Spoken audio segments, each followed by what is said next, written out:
Hello, folks. Welcome back to our Finding Better podcast. My name is John Suzuki, and I am your host.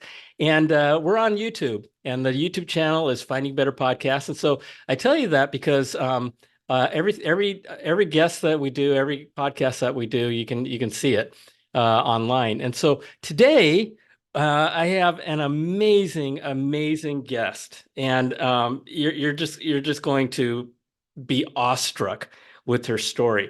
Her name is Molly Pearson, and Molly actually inspired me when I first started putting my book together. That book right there, American Grit. Molly was my spine. She came in and she really encouraged me and inspired me to make that book happen. So Molly, welcome to Finding Better. Thank you, John. It's good to be You here. are It's an good to see amazing person, this. huh? It's good to see this podcast really lifted off the ground. Yeah, it actually happened, right? I mean, the book happened and the podcast happened, and whether anybody's listening to it or not is an entirely different issue. But hey, we're just sharing. We're just sharing experiences that, hopefully people can learn from and maybe apply some of that to their own lives. And so you are an amazing person. You are Indiana Jones with long hair. And I want to talk about your experience in the Derby. Okay. And but before we get into that, and by the way, this is we don't know what we're going to call this, but it might be finding better through surrender, or something like that, because just an amazing story. So Molly, tell our folks a little bit about yourself, and let's get right into it. Sure. So I am a lifelong equestrian athlete. I grew up jumping over things on horses, but then also getting on the back of a horse with two and three other people and doing a team style gymnastics in full body spandex set to music. If you want to go down a weird YouTube rabbit hole, I suggest you look up equestrian vaulting. It's like team cheerleading on a horse. And so I think I've Okay. always I've always had sort of an eye for the odd and the strange and the unique. And so in 20 late 2018, I found out about what's called the toughest horse race on the planet. And it is a 1,000-kilometer horse race across Mongolia on 29 different half feral horses. Half feral horses. What does that mean, half feral horses? To me, that means half wild horses. That Yes, that would half that wild. would These horses have no traditional training in terms of what you might find in the States or in Europe, where they learn how to collect themselves or jump over things. It's really just very um, undomesticated style riding. People throw a saddle on the horse and they get on and they just run across the steppe. And these horses may listen to some of your cues. They may not. One person told me when I was training for the Derby, they said, when you get on a horse, expect that you'll either be able to pick the speed or the direction, but not both. So, Bummer. and because you have Okay. to make it to a finish line in a certain location, usually direction is more important. And so you are just at the whim of whatever speed they want to go to. Oh my gosh. These horses have no fences, they have no barns, they have no arenas or stalls or shelters. So their entire life is lived very wild and very primal. They can walk or run up to 25 miles a day to find water. They're not brought in and given a warm bran mash and a blanket at night. It's really just the nomadic Mongolian outer steppe culture living in harmony with their horses and very much living at the whims of nature and the seasons. And so the Mongolians will follow their horses and their goats' grazing habits, and they just pack up their home. It's called a ger, and they'll pack it up and they follow their horses to the next spot that they want to be eating. And so everything Really? really lives in rhythm with nature. And so I guess that's what I mean by half feral is there's such a deep connection to seasons and nature and land and the collective teamwork between human and animal. Wow, that is fascinating. So, so this is not, this is, when people think of hardcore horse racing, a lot of people think of Hidalgo, right? The man brought his own horse, and I guess you didn't. You hopped on the backs of 29 horses, and it was a tougher horse race than what Hidalgo went through. Yeah, there are Okay. horse checkpoints. There's 29 checkpoints, and you ride up to a checkpoint and you return the horse you just came in on. And you look at all of the horses tied up on the horse line and you point to one and say, I'll take that one. And off you go. And You're off to the races, exactly. literally. Wow. Before we get into your experience, why? Um, what inspired you to do this? It's a good question. I'll give you sort of two answers and maybe a third if our conversation evolves in this way. But the first thing was when I found the website for this, I my whole body just said, I have to do this. Wow. I was Okay. just completely and utterly consumed with a need to do this. And I couldn't tell you why, other than I just knew. Okay. In the same way, some people know that they need to be a mother or they need to go to medical school or they need to travel to another country. I think that there's just uh, this wisdom that exists somewhere in all of our bodies. And Hmm. I just so happened to be lucky enough to have heard that deep knowing a number of times with a number of things throughout my life. And it's, I got to tell you, it's just an incredible gift and an honor to be taken by an idea or by a pursuit and have it drag you along. Because that really took me uh, to places where like motivation alone wouldn't have, or uh, a fleeting desire. It's the thing that got me up every morning and wearing my race backpack for 10 hours a day and sleeping on the floor and, driving home from long rides in the winter with the windows down to try and freeze myself even more to get used to colder climates and all of that stuff that is so uncomfortable and that our brain and our body screams at us not to do because it's not comfortable, Yeah. right? Yeah. Yeah. But having this larger overarching, just really profound call and pull to do this thing really helped to guide me towards these more challenging and difficult physical pursuits I put myself through for an entire year to train for this. No kidding. So tell us about the race. Tell us about what you what you went through. My goodness. Sure. So the race itself is a recreation of Genghis Khan's sort of communication route across the steppe, and it's Pony Express style.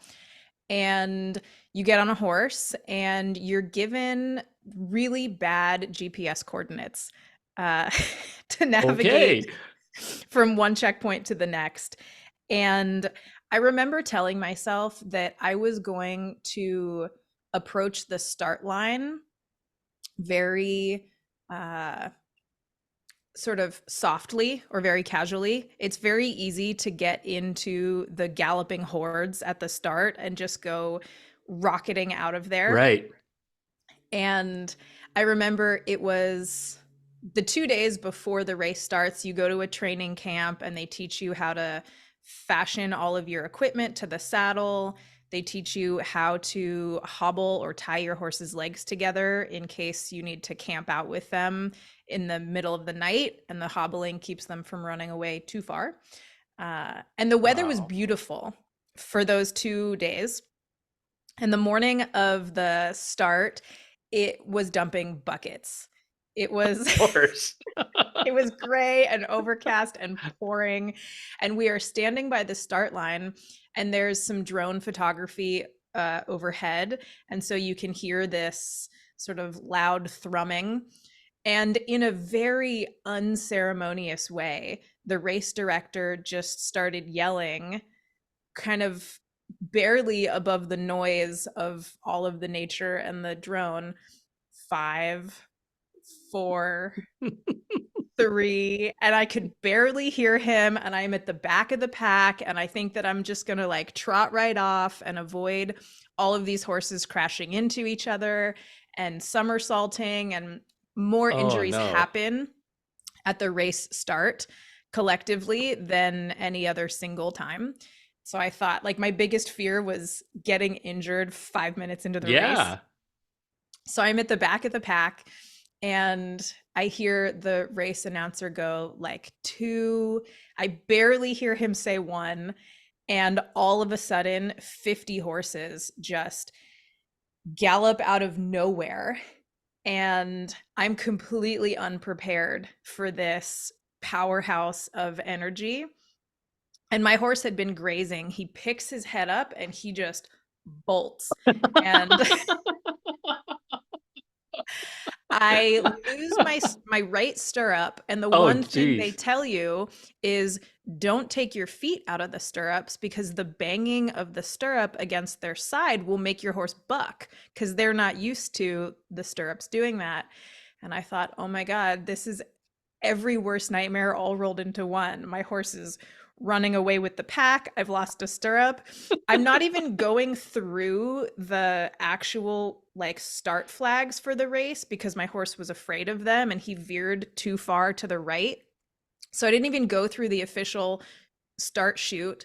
I almost ran into the primary master herder of the whole event, and he just looks at me as I barely crash right through him, my right leg banging around trying to catch my stirrup, and he Oh just gives me this look like don't fall. God. And At least it wasn't you, idiot.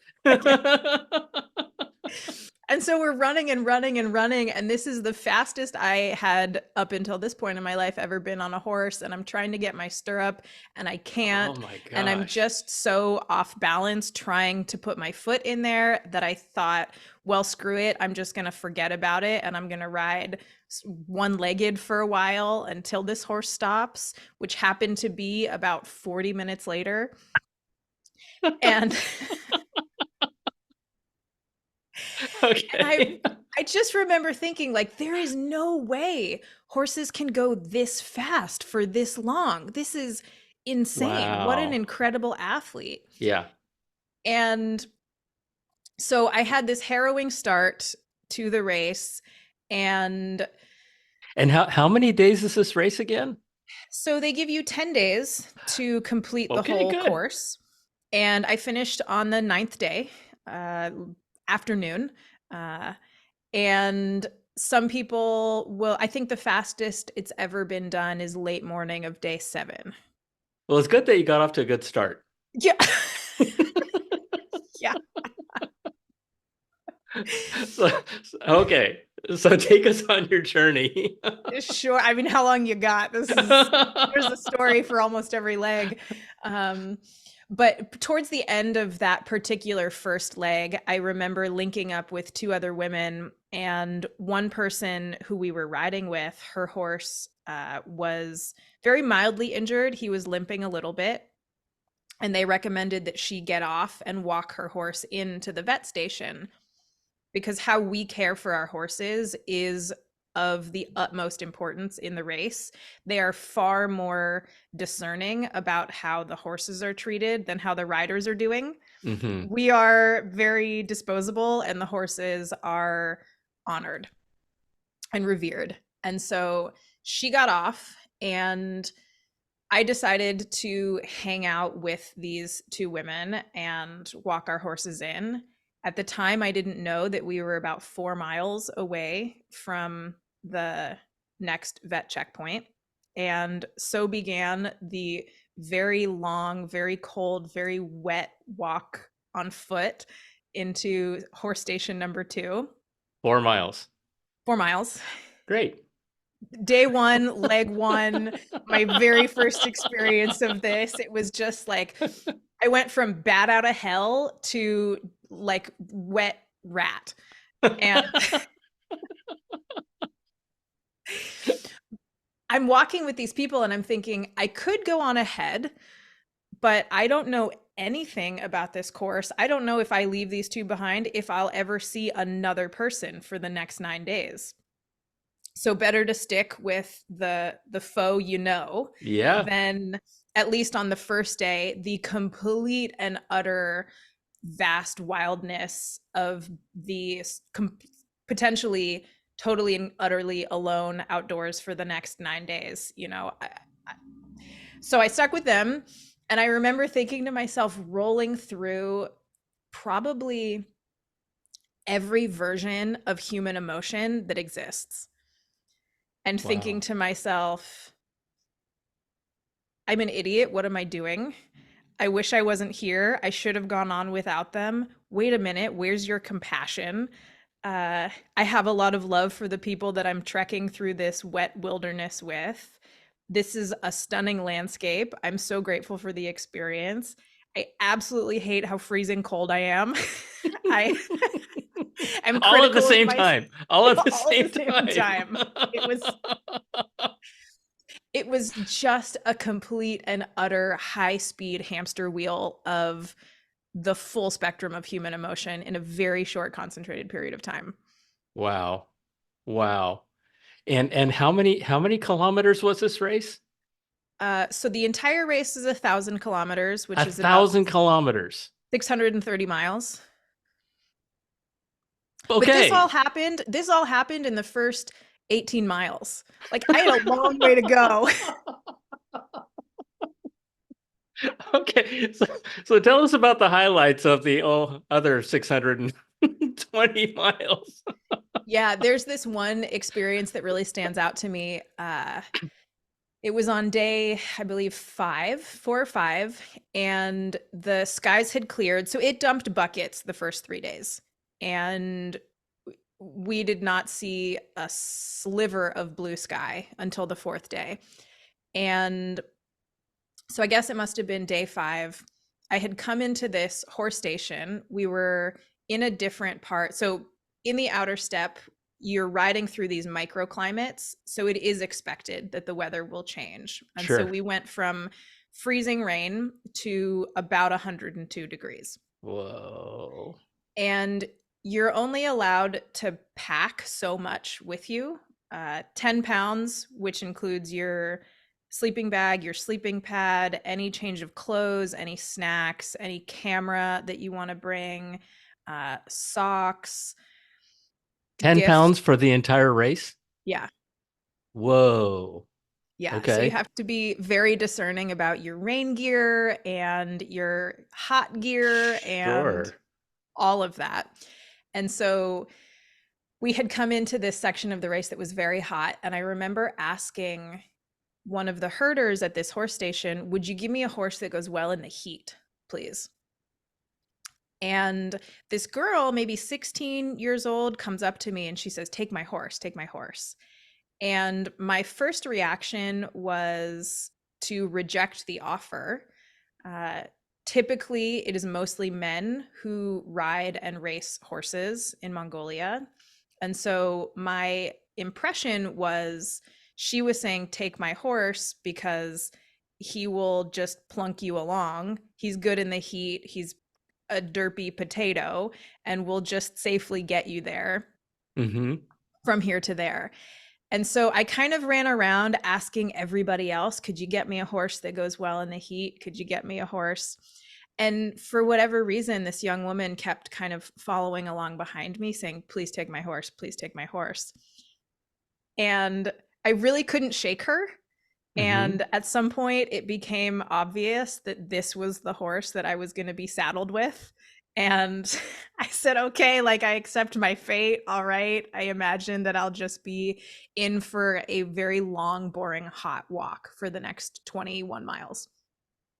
And I was riding with 4 other people and for that leg of the race. And I get on this horse and he takes off so magnificently through this sort of riverside tumbleweed um, desert area of of the of the steppe, and he is the most insane athlete I have ever experienced in my entire Wow. life. And my riding companions are trying to catch up with us, and my horse goes into this sort of automatic maybe training that he has. I think he had been used to round up goats. And so we are outside of the horse station and he's just cutting and turning and trying to round up all of these goats and put them into a little pile. And I'm While you're thinking, racing. while we're racing, Okay, good. and and he goes flying, he jumps across this little ravine and like rounds up some other goats. And while he's doing this, he is still faster than all of these other horses that are trying to catch up to us. And Wow. finally I get him back down to a trot and we're trotting along, and then my companions come up behind me and this horse goes, oh, these horses are coming, it must be time to race. And so he takes off and races this one other horse, beats it by a long shot. And I finally settle him down. And I had never experienced so much intensity and so much speed on a horse before in so many long bursts. Because you think you race a horse Get for a tired. long, Yeah. you get tired, right? Yeah. This horse is like, nope, I'm down to keep going. We're cantering along and this motorbike comes in the opposite direction. My horse makes a U-turn, goes to chase the motorbike, wants to run after that. What? And and finally, you want to walk your horses into the vet station because they need to come back down to a certain heart rate Hmm. to pass the vet inspection. And I just spent the last maybe mile and a half with that horse singing little songs to him and just cruising along and having this very lovely, mile and a half solo communion with him, expressing my gratitude and singing these sort of Spanish medicine songs to him. Hmm. And he seemed really kind of responsive and just relaxed. And we just cruised right into the horse station. And he looked like he had just been out for a very tiny afternoon stroll. And Wow. Wow. The doctor said, did he run? yeah. Right? Did he do any running? Did you walk the whole way? Yeah. Wow. And I'm just really touched by the fact that this like powerhouse of a horse was owned by a young woman instead of by the sort of traditional Mongolian herder Yeah. men.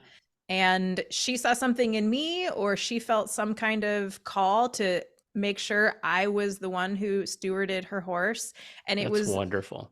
the most fun and probably best riding, most balanced riding I had done in my life up until that point. Did you see the young woman after that? I didn't, but I asked the herders to pass a note to her. Okay. Okay. Um, I don't know Wonderful. if she ever got it, but I Yeah. left a little note and Yeah. said, please let her Oh. know that he's the most magnificent Oh. horse I've ever ridden. Okay, so that was the best. What was the worst? So the worst was morning of, well, so evening of day 6, I was now just down to riding with one friend. Her name is Ava. And we had come into a horse station and we had a little bit of time to ride out before cutoff, but not a ton. And we wanted to catch up to some friends who were in front of us. And I was starting to feel really, really run down and really fatigued. And she said, Molly, we got to get on these horses and we got to go. All you have to do is sit on a horse. I will navigate. I will find us a place to stay. I will get us where we need to go. All you need to do is sit.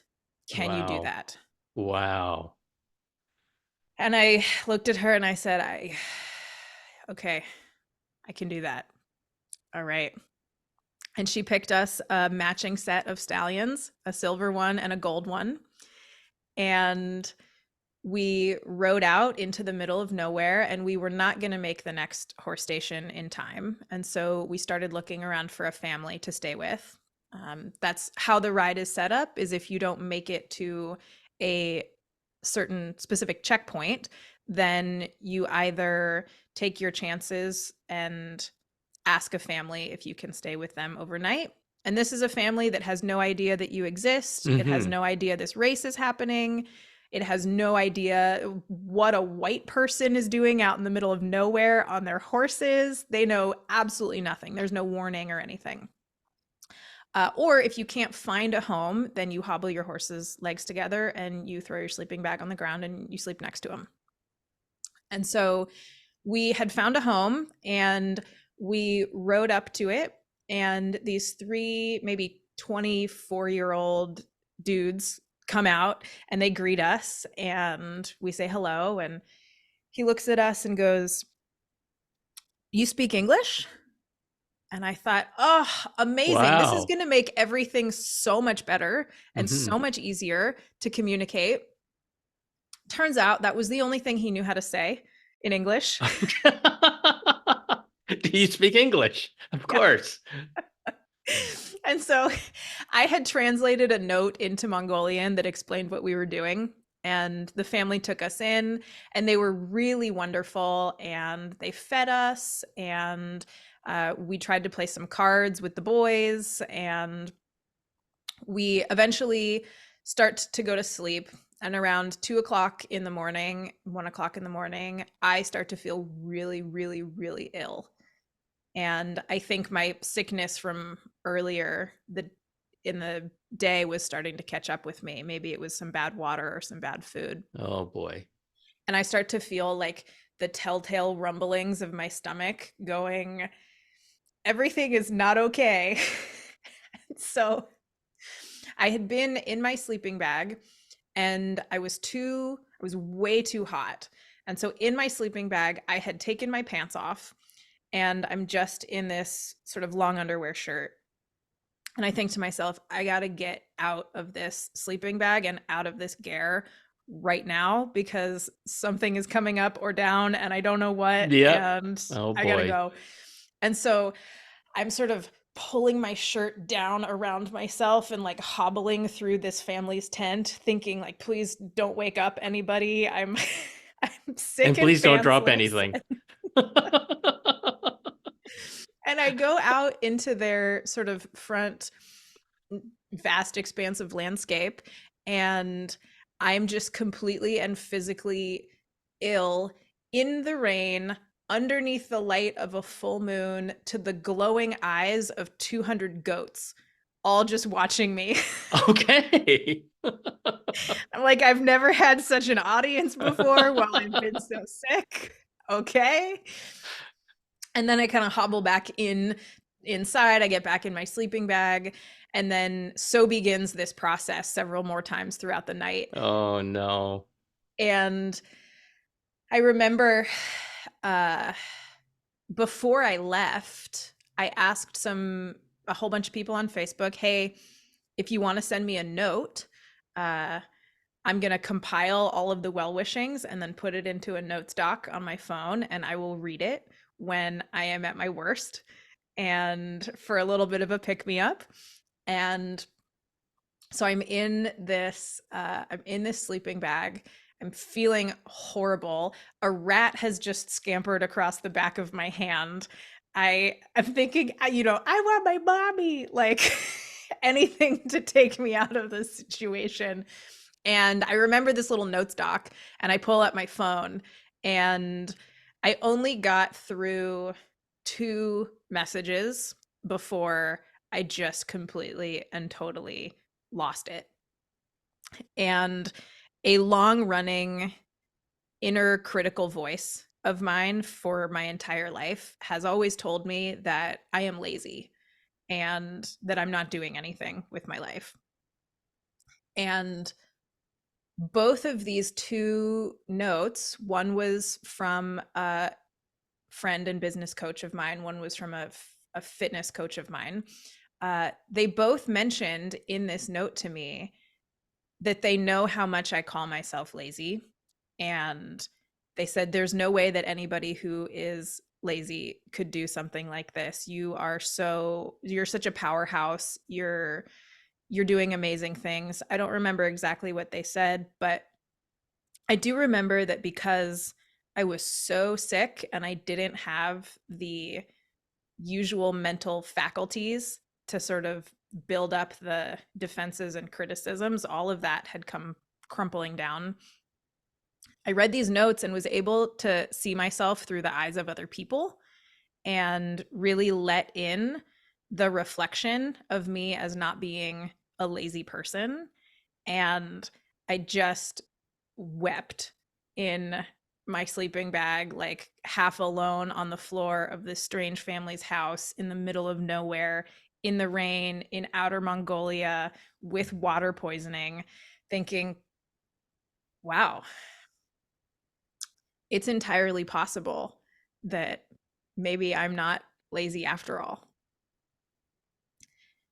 And you asked at the beginning of our conversation, like, why did I do the derby? And I think everyone might have a reason for doing it when they sign up for it, but I don't think anybody really knows why they did the derby until they're in it or until they've finished it. And having this experience of having totally and completely like incontrovertible proof that I could not argue with, that I am not lazy and worthless and a bump on a log and doing nothing with my life and totally useless. Um, I think I needed to go to the ends of the earth and enter the toughest horse race on the planet and get sick and then get up and still keep going and still keep pushing and still finish, to really prove to this voice of mine that I'm not lazy after all and that I'm not useless and I'm not doing absolutely nothing with my life. And I think that's probably ultimately why I did the derby. That is amazing. I mean, it really is. I mean, when you're talking about almost 1,000 kilometers, was it over 1,000? I'm sorry, 1,000 kilometers. And I mean, that's kind of a survival, right? I mean, it's kind of, what do they call those things? Survival camps or whatever.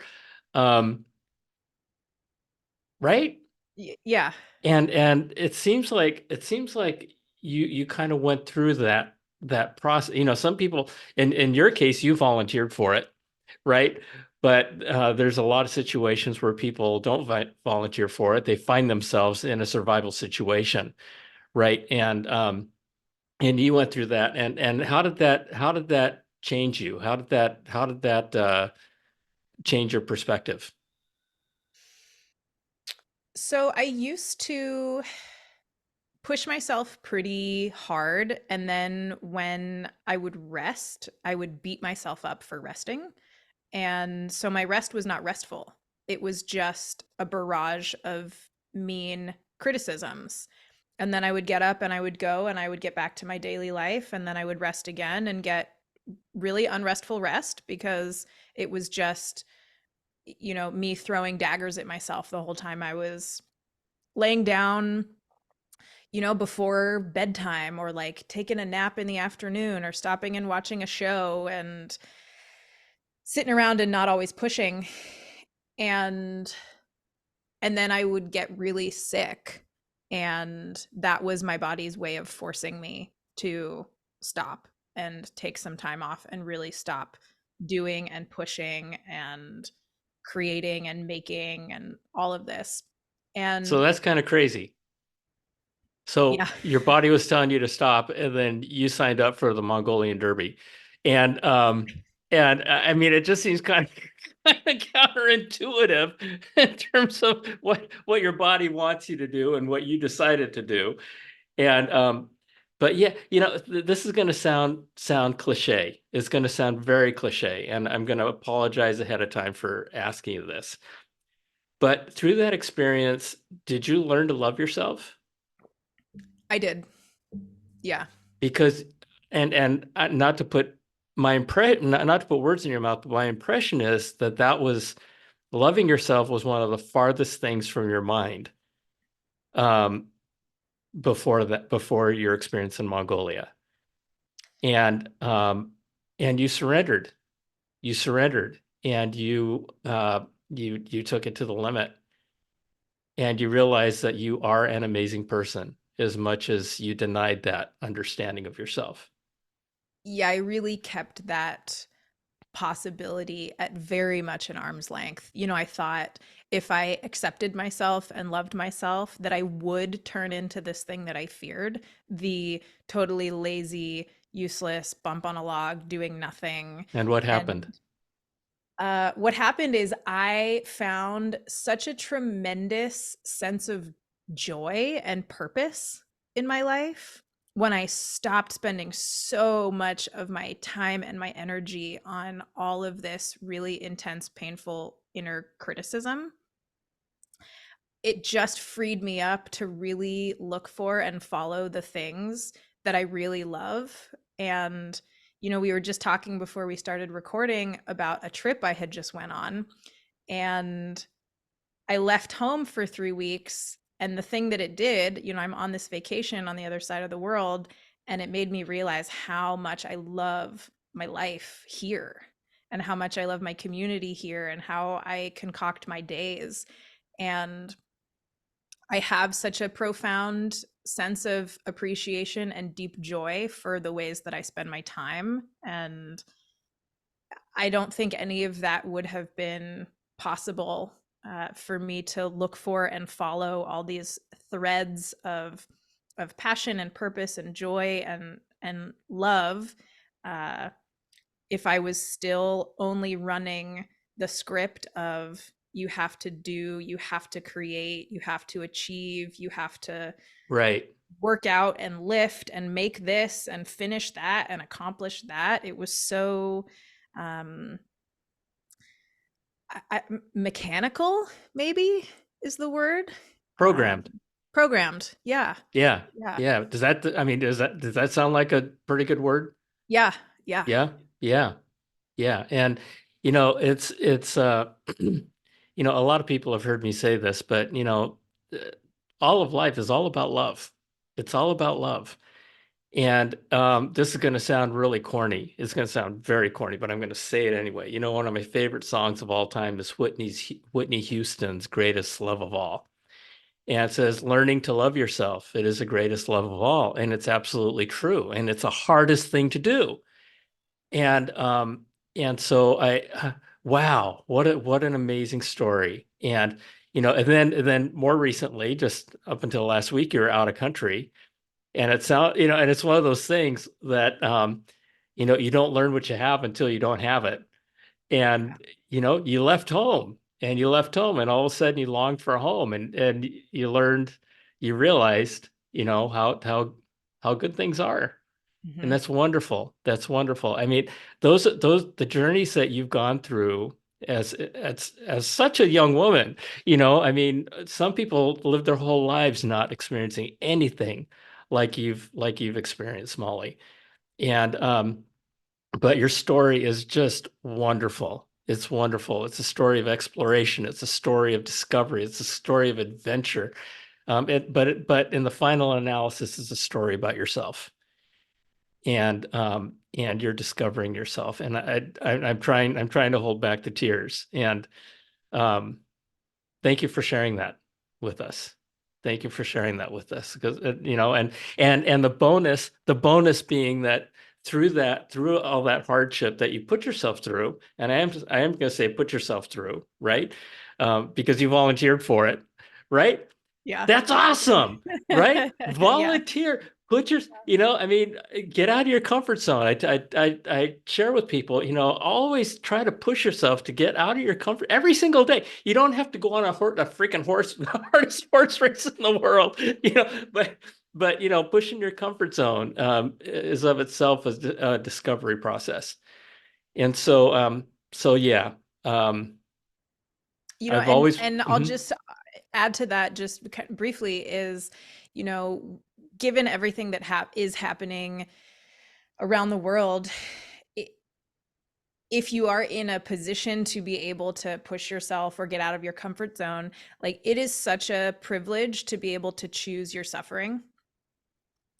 it's a total and No absolute kidding. honor and privilege to be able to choose the ways that you push yourself outside of your comfort zone or grow or stretch yourself or become uncomfortable.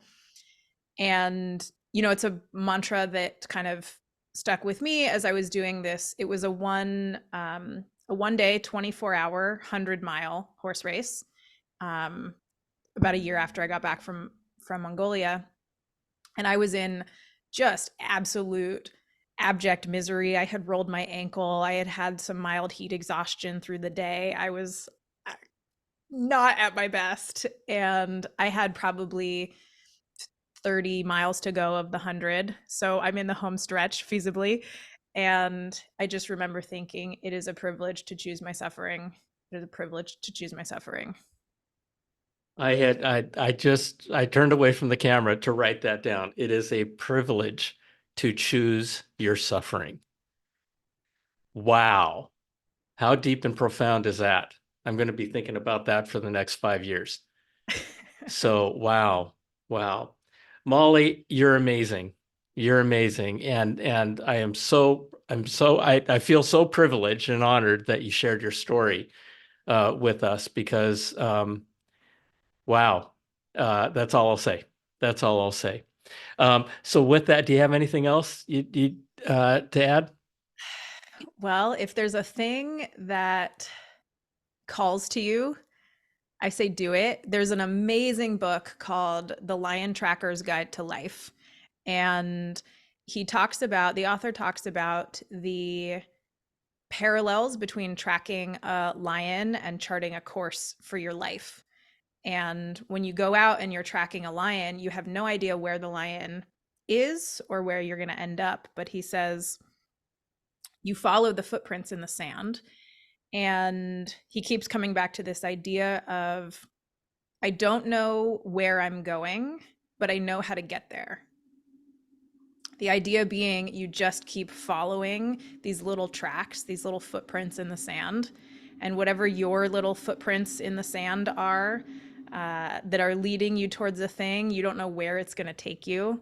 You don't know where you're going to end up. You don't know if or why it makes sense to say yes to the thing that you want to do. Just do it. You don't have to know where it's going to take you. You just have to keep following those lion tracks in the sand, and it's going to take you to all kinds of unexpected and really glorious and painful and sort of growthful situations. And I say yes to those.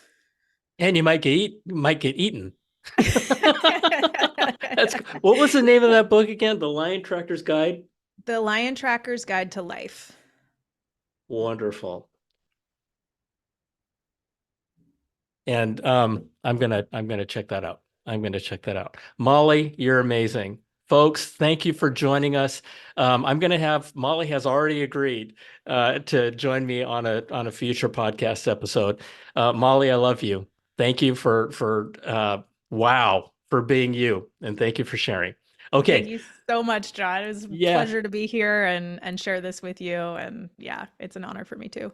wonderful, wonderful. Okay, everybody, until next time, keep finding better. Bye.